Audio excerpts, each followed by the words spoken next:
Good morning. I am in my backyard garden reading from the Bible. Today I'm reading from the book of Deuteronomy, chapter 25.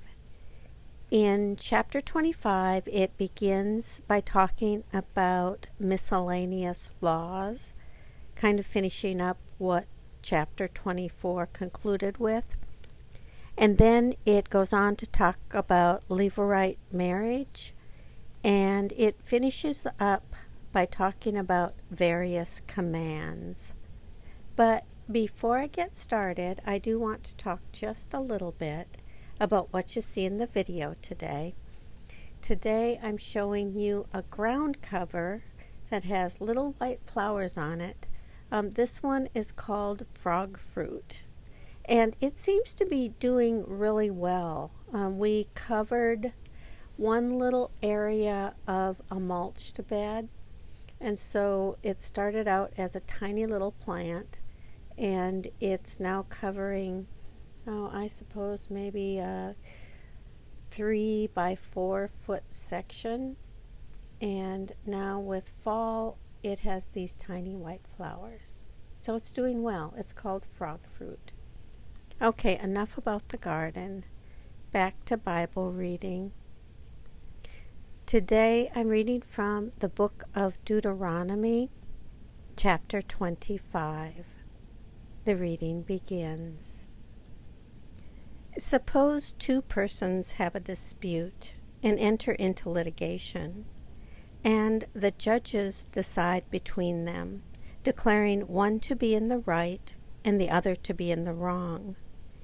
If the one in the wrong deserves to be flogged, the judge shall make that person lie down and be beaten in his presence with the number of lashes proportionate to the offense.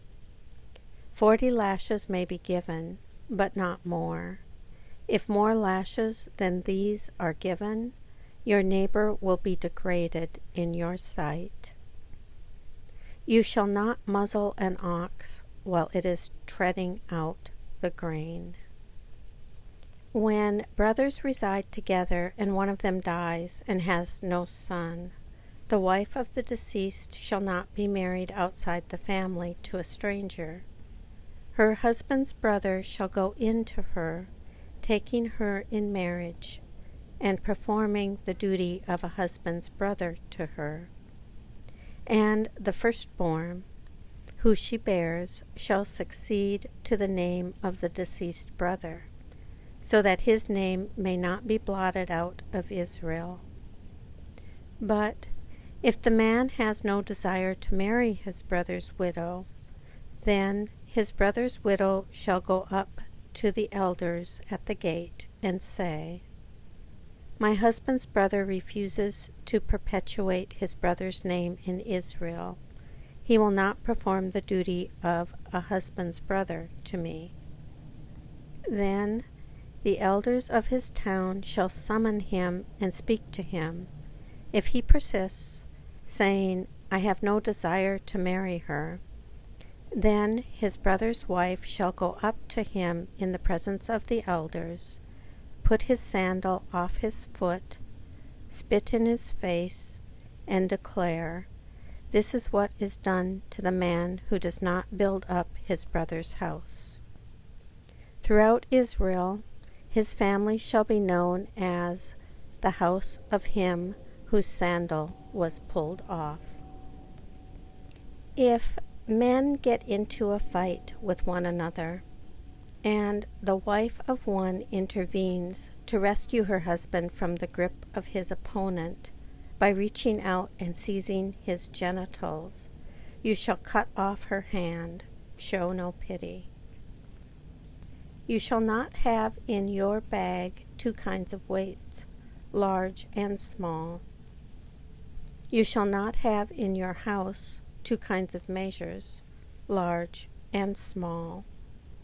You shall have only a full and honest weight. You shall have only a full and honest measure, so that your days may be long in the land that the Lord your God is giving you. For all who do such things, all who act dishonestly, are abhorrent to the Lord your God. Remember what Amalek did to you on your journey out of Egypt, how he attacked you on the way, when you were faint and weary, and struck down all who lagged behind you. He did not fear God. Therefore, when the Lord your God has given you rest from all your enemies on every hand, in the land that the Lord your God is giving you as an inheritance to possess, you shall blot out the remembrance of Amalek from under heaven. Do not forget. This ends the reading of Deuteronomy, chapter 25.